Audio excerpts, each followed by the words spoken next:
दोस्तों पिछले एक हफ्ते से हम लगातार सुन रहे हैं कि यूक्रेन और रूस में एक बड़ी फाइट चलती जा रही है और रूस पूरे यूक्रेन पे कैप्चर करने की कोशिश कर रहा है।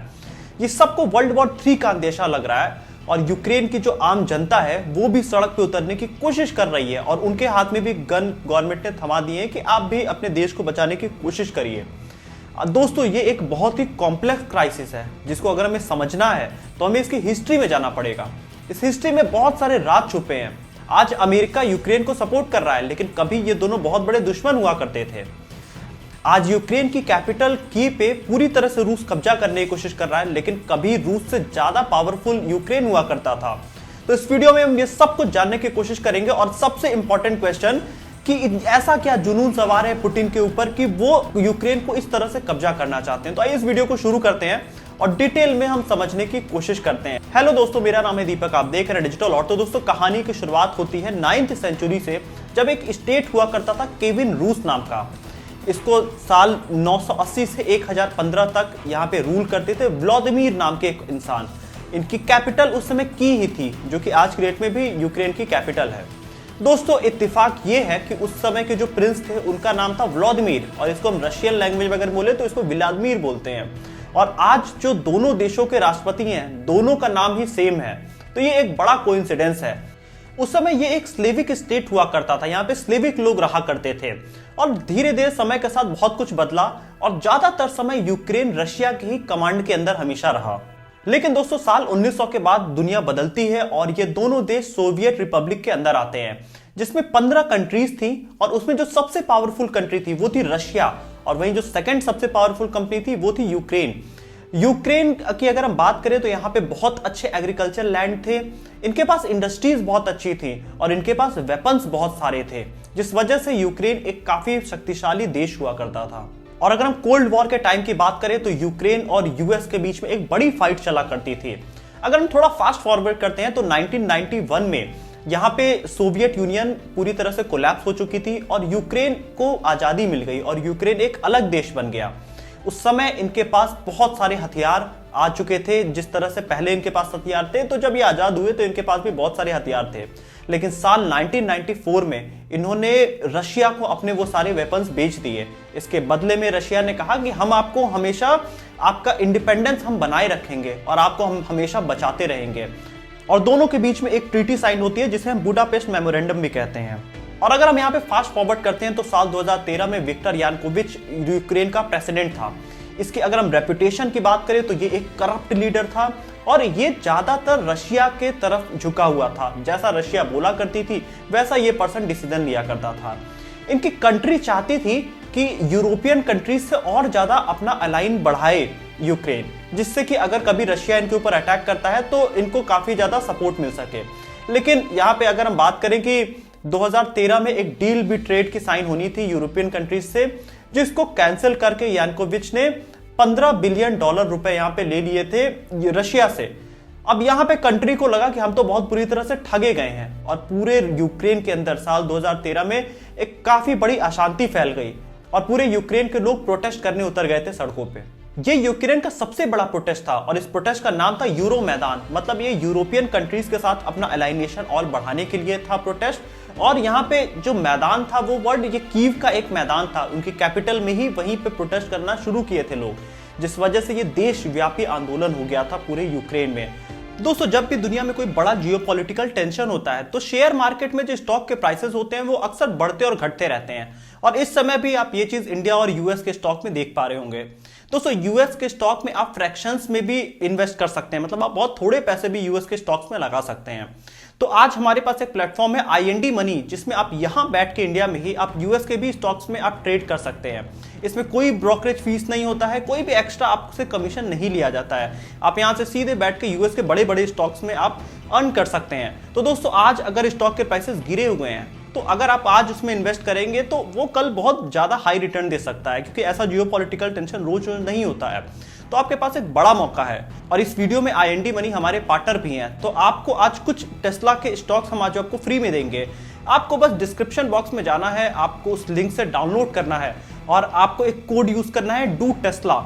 तो इसके थ्रू आपको कुछ फ्रैक्शंस ऑफ अमाउंट आपको टेस्ला के शेयर्स मिल जाएंगे। ये कोड आप अपने फ्रेंड्स में भी शेयर कर सकते हैं, जिससे वो भी काफी अच्छी शेयर मार्केट में अर्निंग कर सके। तो दोस्तों आइए अब टॉपिक पे हम वापस आते हैं। और यानुकोविच को पूरी कंट्री चाहती थी कि वो अपना पोजीशन छोड़ के अब हटे, और रशिया लेकिन उनको पूरी तरह से सपोर्ट कर रही थी, क्योंकि रशिया के इशारों पे वो पर्सन काम कर रहा था। लेकिन पूरी कंट्री जब एक साथ हो जाती है तो किसी की नहीं चलती है, और यानुकोविच को अपना पद छोड़ना पड़ा, और यानुकोविच रशिया चला जाता है अपनी कंट्री छोड़ के। यूक्रेन में सत्ता परिवर्तन होते हुए रशिया को अच्छा नहीं लगा, क्योंकि अभी तक रशिया अपने हिसाब से चलाने की कोशिश कर रही थी यूक्रेन को, और जो पपेट लीडर था उनका वो रशिया के हिसाब से काम कर रहा था। और जब लीडर बदल गया तो यहाँ पे रशिया को बहुत गुस्सा आया, और उन्होंने यहाँ पे क्रीमिया पे अटैक कर दिया। अब हम क्रीमिया को थोड़ा समझने की कोशिश करते हैं। क्रीमिया एक पेनिनसुला है, ये ब्लैक सी के बीच में है, मतलब इसके 3 साइड से सी है और एक साइड से यूक्रेन से जुड़ा हुआ है। 1954 में सोवियत लीडर निकिता क्रुश्चेव ने क्रीमिया को यूक्रेन सोवियत को दे दिया था। उसके पहले अगर हम बात करें तो क्रीमिया पूरी तरह से रशिया का एक पार्ट हुआ करती थी। इसको इसलिए दिया गया था यूक्रेन को ताकि दोनों कंट्रीज के बीच में सॉवरेनिटी बनी रहे। और जब 1991 में यूक्रेन पूरी तरह से आजाद हुआ तो क्रीमिया ने अपने आप को यूक्रेन के साथ जाने का पूरी तरह से समझौता किया। वहीं अगर हम बात करें, क्रीमिया यूक्रेन को ज्वाइन कर चुका था, इस वजह से यूक्रेन ने इनको स्पेशल आजादी दी थी, वहां पे अपना लीडर चुनने की इनको पूरी तरह से आजादी थी। लेकिन दोस्तों उससे पहले भी रशिया के जहाज और रशिया के वेपन्स वगैरह क्रीमिया में रहा करते थे, और आजादी के बाद भी रशिया ने वहां से नहीं हटाया, और उन्होंने वादा किया कि हम हमेशा क्रीमिया की रक्षा करते रहेंगे, इसीलिए हमने यहाँ पे अपने वेपन्स और अपने जहाज वगैरह उतार के रखे हैं। रशिया को लोग बहुत पहले से मानते थे कि क्रीमिया हमेशा रशिया का ही पार्ट रहना चाहिए, क्योंकि वो पहले से ही रशिया का ही एक पार्ट रह चुका है। लेकिन जब यानुकोविच को यूक्रेन के लोग हटाते हैं उनकी सरकार से, उसके बाद रूस बहुत गुस्सा हो जाता है। उसका एक पपेट उनके हाथ से जा चुका था, तो अब उन्होंने क्रीमिया पे चढ़ाई कर दी, और जितने ऑफिशियल्स और गवर्नमेंट बिल्डिंग थी क्रीमिया की, वो सब रशिया ने ऑक्यूपाई कर ली थी। और इसके बाद क्रीमिया गवर्नमेंट ने वोटिंग के थ्रू अनाउंस किया कि वो रशिया के साथ जाना चाहते हैं और रशिया में वो सम्मिलित हो जाएंगे। लेकिन दोस्तों क्या ये वोटिंग लीगल थी? क्योंकि रशिया पूरी तरह से उस कंट्री को ऑक्यूपाई कर चुका था, और इसके बाद जो वोटिंग हुई आपको उसका नतीजा तो पता ही है। इसके बाद पुतिन कहते हैं कि यहाँ पे क्रीमिया का लिबरलाइजेशन हुआ है, क्रीमिया स्वतंत्र हुआ है। लेकिन दोस्तों इसके पीछे तो कहानी कुछ और ही है। क्रीमिया पूरी तरह से पूरी दुनिया बोल रही थी कि अब वो रूस के पूरी तरह से कब्जे में आ चुका है। उधर अगर हम ईस्टर्न यूक्रेन की बात करें तो उधर अलगाववादी लोग बहुत ज्यादा बढ़ते जा रहे थे, क्योंकि वो एरिया रशिया से बहुत ज्यादा जुड़ा हुआ था। और अगर हम यानुकोविच की सरकार में बात करें तो अलगाववादियों को बहुत ज्यादा शह दिया गया था। लेकिन जब यानुकोविच की सरकार हटती है तो जो यूक्रेन की जो सरकार नहीं बनती है, उसने यहाँ पे इनको बहुत ज्यादा शुरुआत में कुछ नहीं बोला। लेकिन उसी समय एक फ्लाइट जा रही थी यूक्रेन से बाहर, और उसमें 298 लोग बैठे हुए थे। उनको अलगाववादियों ने गोली मार के वो पूरी फ्लाइट उड़ा दी। इसके बाद यूक्रेन की गवर्नमेंट हरकत में आती है और उन्होंने अलगाववादियों को ढूंढ ढूंढ के मारना चालू किया। लेकिन जैसे ही ये अलगाववादियों की तरफ पहुंचे, उधर से रशिया ने भी इनके तरफ अटैक कर दिया, और अब दोनों साइड से यूक्रेन और रशिया के बीच में एक वॉर होने लगी। यहाँ पे रशिया पूरी तरह से अलगाववादियों को सपोर्ट करने की कोशिश कर रहा था। इसके बाद एक शांति वार्ता होती है और दोनों सेनाएं पीछे हट जाती हैं। ये बात है साल 2015 की। अगर हम यूक्रेन की बात करें तो यूक्रेन रशिया के बाद यूरोप की सबसे बड़ी कंट्री है। इसका अगर हम एरिया की बात करें तो करीब 6 लाख किलोमीटर है। और अगर हम बात करें कि इनका जो टोटल पॉपुलेशन है वो 4.5 करोड़ से ज्यादा की पॉपुलेशन है इनकी। इनका अगर हम टोटल जीडीपी की बात करें तो वो करीब 155 बिलियन डॉलर की है। और अगर हम लोगों के पर कैपिटा इनकम की बात करें तो करीब $3700 यहाँ पे लोगों का पर कैपिटा इनकम है। अगर हम यूक्रेन के अंदर की बात करें तो यूक्रेन ईस्ट यूक्रेन और वेस्ट यूक्रेन 2 पार्ट में डिवाइडेड है। जो वेस्ट वाला साइड है वो यूरोप के ज्यादा करीब है, तो वहां पे यूरोपियन जैसी मानसिकता है लोगों की। और अगर हम ईस्टर्न रीजन जो है वो रशिया से एकदम पास में है, तो वहां पे जो लोग हैं वो रशियन लैंग्वेज में भी बात करते हैं। मतलब यूक्रेनियन तो जानते ही हैं, उसमें से लोग रशियन लैंग्वेज भी जाना करते हैं। तो इस तरफ से जो उनका ईस्टर्न पार्ट है उसको ज्यादातर रूस अपने कब्जे में करने की बहुत सालों से कोशिश करता रहा है। रूस ने हमेशा ईस्टर्न यूक्रेन को बताया है कि ये तो हमारी ही सभ्यता है और हम तो पहले से एक ही थे। वो हमेशा से ईस्टर्न यूक्रेन को अपना ही बताता आया है। और अगर हम यहाँ पे दोस्तों बात करें कि उसके ईस्टर्न एरिया में अगर हम बात करें तो डोनेट्स्क और लुहांस्क ये 2 एरिया है जहां पे अलगाववादी समुदाय सबसे ज्यादा हैं। इन दोनों को मिला के हम डॉनबास रीजन भी कहा करते हैं। अगर हम यूक्रेन के लोगों की बात करें तो वो हमेशा से चाहते हैं कि यूक्रेन नाटो को ज्वाइन कर ले, लेकिन पुतिन ऐसा नहीं चाहते हैं, क्योंकि अगर यूक्रेन नाटो का हिस्सा बन गया तो वो बहुत ज्यादा पावरफुल हो जाएगा और पुतिन हमेशा से सोचते आए हैं कि वो यूक्रेन के ऊपर कब्जा कर ले। इसीलिए आज इतना बड़ा यहाँ पे वॉर पैदा हुआ है, ताकि पुतिन चाहते हैं कि अभी यूक्रेन थोड़ा कमजोर है, अगर वो नाटो से जुड़ गया तो उसको कब्जा करना बहुत ही नामुमकिन सी बात हो जाएगी। लेकिन दोस्तों ये अभी कहानी का आधा पार्ट है। अगर हम आगे की बात करें कि पुतिन इतना ज्यादा क्यों ऑब्सेस्ड हैं कि वो पूरी तरह से यूक्रेन को अपने कब्जे में करना चाहते हैं, तो उसके पीछे दोस्तों उनकी पॉलिटिक्स है।